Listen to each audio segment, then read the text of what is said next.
Bonjour, bienvenue sur les vidéos du DJ Stuff. Aujourd'hui, on voit le Pioneer DDJ SP1. Donc le SP1 est un contrôleur dédié à Serato DJ. Il permet donc de contrôler tout ce qui se passe sur Serato, les hautes cues, mettre le slip mode ou non, faire un reverse, faire des effets, faire du roll, du slicer, enfin tout ça. Donc on va voir. Donc ça reprend en fait un peu une ergonomie de ce qu'on a vu sur le SX. Ça reprend aussi les fonctions, plus des petits plus, enfin vous allez voir. Un des seuls trucs où j'ai pas réussi à faire, à mon avis il doit y avoir un petit truc, c'est que j'arrive pas à passer. Maintenant dans Serato DJ, vous avez l'opportunité soit de faire 3 effets avec 2 paramètres, c'est-à-dire par exemple volume ou résonance ou grosseur, et l'autre et le temps, donc ça c'est le deuxième paramètre, ou alors un seul effet parmi tous les effets qu'il y a, et qu'il est entre 3 et 5 paramètres, je crois, parce qu'il y a aussi des on-off. Voilà, donc ça, j'ai pas réussi à permuter directement depuis ici. À mon avis, c'est possible de le faire avec le contrôleur, mais j'ai pas réussi. Donc moi, je le fais directement avec la souris. Donc on va voir, on va voir un peu dans tous les sens, pas forcément directement les effets ou pas. On va regarder toutes les fonctions, une par une. Donc entre le DDJ SP1 et Serato DJ. Moi j'ai mis une CDJ, vous allez voir que je vais faire tout le contrôle de haute queue, tout ça sur le SP1, mais par rapport à la lecture, j'ai préféré faire une lecture directement depuis une CDJ, donc qui est en ID, qui guide aussi elle-même le Serato. Si je fais play comme ça, et que je fais à haute queue, je vais pouvoir le faire sur la CDJ. Là, la vidéo, on s'intéresse sur le SP1, et donc on fera les haute queue et tout ça sur le SP1, c'est juste pour faire enclencher le petit bouton play. Alors pour la partie pad, donc toutes les fonctions qu'on voit ici, donc haute queue, roll, slicer, sampler en normal, et hot loop, auto loop, manual loop et velocity en faisant le bouton shift. Voilà ce que ça donne. Donc les haute queue, hop, vous pouvez les mettre en action. Je vais mettre un autre moment, par exemple ici. Donc la mise en action quand vous avez un slot de disponible. Alors, on va attendre la fin de la montée. Et je peux l'effacer. Hop. Et là, il me reste plus que 2. Les hot loop. Donc hot loop, c'est tout simple. Vous mettez la longueur que vous souhaitez. Par exemple 2.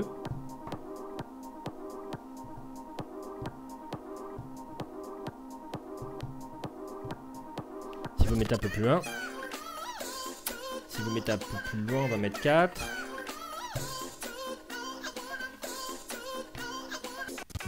Hop, et donc là vous retombez. Hop. Sur les 4 temps qu'on avait au tout départ. Et les 4 temps qu'on avait là. Donc en fait, ça va vous remettre au même endroit. Mais avec le temps, par exemple ici, si vous mettez un temps, on va se retrouver à l'autre point, mais aussi en un temps.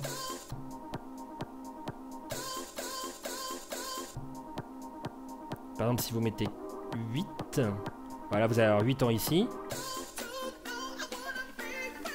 Et 8 ans ici. C'est-à-dire que ça reprend un peu comme des hot queues, mais ça vous le met avec le temps des loops que vous avez juste au-dessus, près du cercle qui tourne là. Je vais quitter ici. Donc, hot queue, hot loop. Le roll.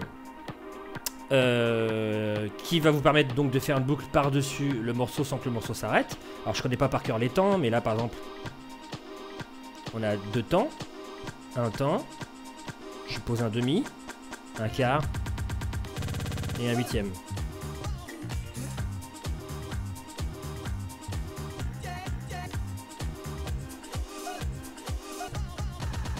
Etc. etc.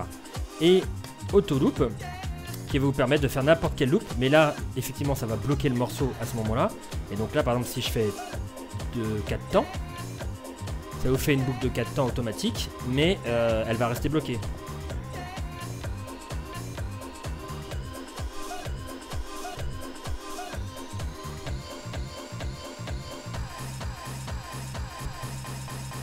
Etc, etc, etc.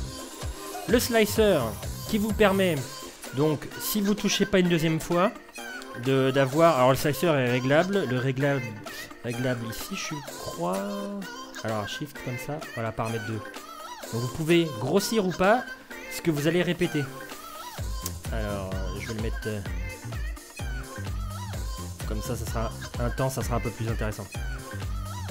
Donc ça vous éclaire les 8 temps, ça fait un slicer de 8 temps. Ça vous éclaire les 8 temps. Si vous appuyez une deuxième fois, ça va le bloquer. Vous voyez là, à chaque fois, dès qu'on passe à la fin du 8 ans, ça bascule sur les prochains 8 ans. Etc. Hop, etc. Alors que si vous appuyez une deuxième fois, ça vous bloque la boucle. Donc regardez. Donc je m'en vais. Une fois. Et 2 fois. Ça se met en bleu et ça bloque à ce moment-là. Et donc le slicer a pour but de répéter cette phrase de 8 ans. Avec un temps à chaque fois qu'on voit clignoter.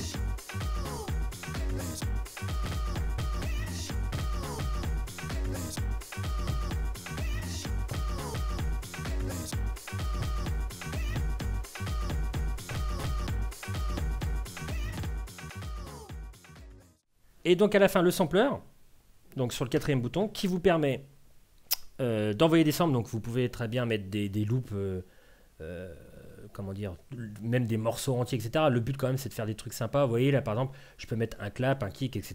Bon, vous savez ce que c'est que le fonctionnement d'un sample. Donc à chaque fois que vous allez appuyer, ça va envoyer le sample. Il y a divers, je pense qu'il y a des fils, des volumes, etc. Le pitch, je vois, on peut changer le pitch, etc. Ouais, bon. Je ne m'y connais pas trop en sample, mais en gros, voilà le fonctionnement. Donc vous appuyez, ça envoie un sample, un peu comme OutQ, et avec un volume dédié directement au sampler. Vous pouvez aussi, si vous voulez pas si vous voulez faire une gestion un peu du volume au moment où vous allez faire, par exemple, vous mettez des petits jumbés ou des trucs comme ça. Si vous voulez que ça soit plus ou moins subtil, vous appuyez sur Shift Sampler et vous passez en mode vélocité. Et là, plus vous allez appuyer fort sur le pad, plus vous allez envoyer le son fort. Voilà. Outre toutes ces choses-là, vous avez juste au-dessus, donc paramètres de boucle comme on a vu. Je vais me remettre sur le mode FX. Voilà. Les boucles. Ah bah oui, bah forcément, si je vois... Moi, je veux pas le mode librairie, je veux le mode... Voilà. Avec les FX. Voilà. Donc les boucles, on voit en haut à gauche. Je vais vous mettre la musique, mais comme ça, pour que... on voit, on n'entend pas de son, mais qu'on voit le deck qui bouge. Donc là où vous avez le deck 1, où vous avez on va dire le traceur comme un vinyle qui bouge, vous avez donc les boucles juste à gauche avec le choix des boucles. Paramètres ici, ça vous fait le choix, par exemple du slicer, si vous voulez faire un demi-temps. On voyait là, attendez, je vais vous montrer en extended, tac. Voilà. Donc vous voyez que quand j'envoie un slicer normal, là ça fait sur un temps. Clac, clac, clac. Clac. Si vous changez le paramètre, vous pouvez faire un demi-temps. Tac, tac, tac, tac, tac, tac, tac. Un quart. Donc ça va vous répéter l'équivalent. Par exemple, si je fais tac. Ah, c'est un 8e, pardon. Bon, c'est assez moche, hein. Par exemple, si on met un demi-temps. Alors, ce qui est bizarre, c'est que c'est un demi-temps. Ça c'est un peu bizarre. Ah, il y a un deuxième paramètre que j'ai pas vu, mais il est où?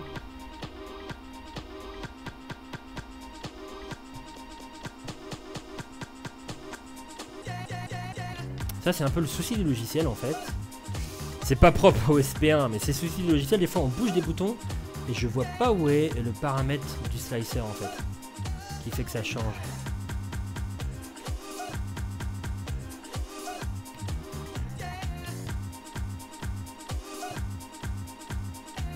Bon bref, l'essentiel c'est qu'à la fin ça marche. Donc là j'ai mis un temps par exemple. Si je mets moins, je vais avoir un demi-temps. Voilà, donc ça vous sert à ça, paramètre. Sleep mode, ça vous sert à faire un fonctionnement par-dessus la musique. Donc c'est-à-dire si vous faites des OutQ normaux.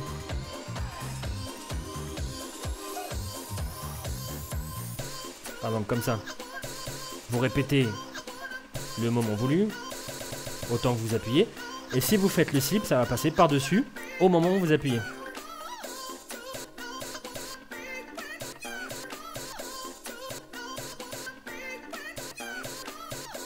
Etc, etc. Le sensor vous permet de faire un reverse mais par-dessus la musique.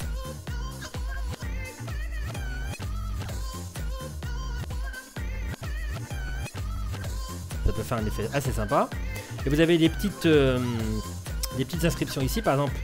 rel pour relative et int pour interne. Donc c'est à dire que là je me mets en interne parce que je suis en mode id sur la CDJ, donc guidage du Serato, en plus du contrôleur ici, du SP1, et mode relative, donc toujours avec le bouton shift, vous permet pour quand vous passez en partie DVS, donc pour quand vous mettez un CD ou un vinyle pour guider Serato, donc équivalent Timecon Snap, on en a déjà parlé dans l'autre vidéo. Et enfin les effets, et je viens de m'apercevoir en parlant des effets que j'ai pas du tout parlé de la partie Brose, tout ça, on va voir ça à la fin. Donc les effets, donc vous pouvez faire donc 3 effets avec 2 paramètres ou un effet avec 5 paramètres, jusqu'à 5. Donc là, on voit que j'ai un low pass filter, donc passe bas, un écho, donc enfin un délai. Vous pouvez mettre ce que vous voulez. Hein. Donc là, je vais mettre en sleep mode pour arrêter la zik.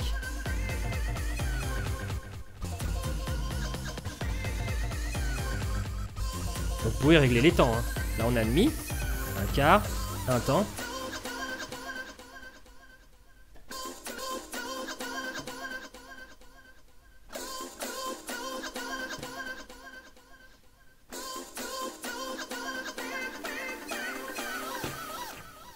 Etc, etc.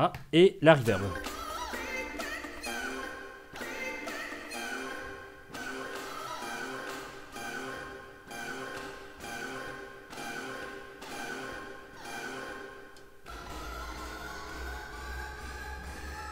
Bon, vous pouvez faire la plus en plus grosse, ça vous connaissez. Et là, ça doit être... Ah non, c'est toujours des temps. Bon. Et donc vous pouvez faire un effet. Donc là, il y a plein d'effets, hein. C'est propre à Serato de toute façon. Voilà, vous avez tout ça comme effet. Et si je me mets en mode un effet, on va prendre par exemple un écho. Et vous voyez qu'au fur et à mesure que je vais mettre des paramètres, ça va faire un truc beaucoup plus complexe. Donc là, je le mets en on, avec son volume. Donc je suis sur un temps, je vais mettre un demi. J'active, par exemple le reverse, ça vous fait un petit reverse derrière. Le loop pareil. Oh, oh, oh, oh, par-dessus.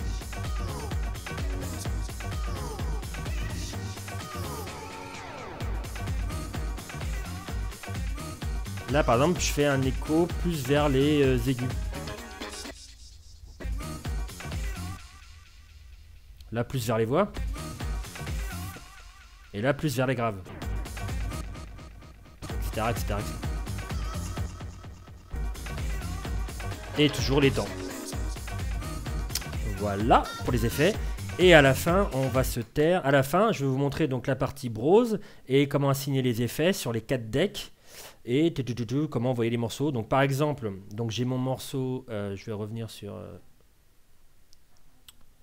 bon n'importe, hop j'y vais, tac. Donc je prends n'importe quel des morceaux, hop, bah n'importe laquelle, hein. Et vous envoyez donc sur load ici pour deck 1, deck 2, et sur shift load pour 3 et 4. Pareil pour les effets, vous pouvez permuter. Donc si vous faites 3 load, ça va envoyer sur 3. Si vous faites 4 load, ça va envoyer sur 4. Vous voyez par exemple quand je bascule sur 3, j'ai plus de haut de queue parce que je suis sur un deck où il n'y a pas de morceaux. Il pourrait en avoir un avec d'autres de queue. Et pareil pour les effets. Si je veux l'envoyer l'effet 1 sur le deck 1, je fais comme ça. L'effet 2 sur le deck 2, je fais ça. Et après si je veux mettre sur 3 ou 4, je fais un shift. Et vous voyez que c'est la lettre qui se trouve juste en bas. 3, 4 et 4. Voilà, c'est à peu près tout et c'est déjà pas mal. Je vous montre pas les connectiques parce que de toute manière il n'y a qu'un port USB sur le côté. Et c'est parfaitement plug and play. De toute façon vous branchez, ça s'active. Il y a une petite animation. Tiens d'ailleurs on va vous la montrer pour la fin de la vidéo. C'est assez splendide. Ah, par contre le port USB il est coriace. Hein. C'est-à-dire que pour l'arracher faut s'y mettre. Regardez cette belle animation. Voilà, et donc Serato le détecte, et puis paf, on passe avec contrôleur. Donc surtout, n'oubliez pas, quand vous êtes sur Serato, là on le voit bien sur l'écran, on pourrait considérer là, en regardant l'écran, si on regarde, et qu'on veut analyser, tiens, qu'est-ce que le mec est en train de faire, on voit très bien qu'il est, on va dire, en MIDI id, avec contrôleur et tout le tintouin, sur la 1 et la 2, parce qu'on voit interne, et il pourrait faire du timecode sur 3 et 4, parce qu'on voit relative et relative. Voilà, je pourrais très bien mettre ça interne, voilà, je le mets en interne, et le 4, interne, voilà. Donc j'enlève 3 et 4. Et là je suis partout en interne. C'est comme si je faisais du MIDI partout quoi. Voilà, c'était le DDJ SP1 de chez Pioneer. J'espère que vous avez aimé la vidéo. Vous pouvez donc poser vos questions toujours sur le site, donc en bas de l'article, plutôt que sur le YouTube, où je me répète, mais je vais répondre de moins en moins parce que j'en ai un peu marre des commentaires qui ne servent à rien. Et voilà. Donc merci d'avoir suivi cette vidéo et je vous dis à très bientôt. Ciao ciao.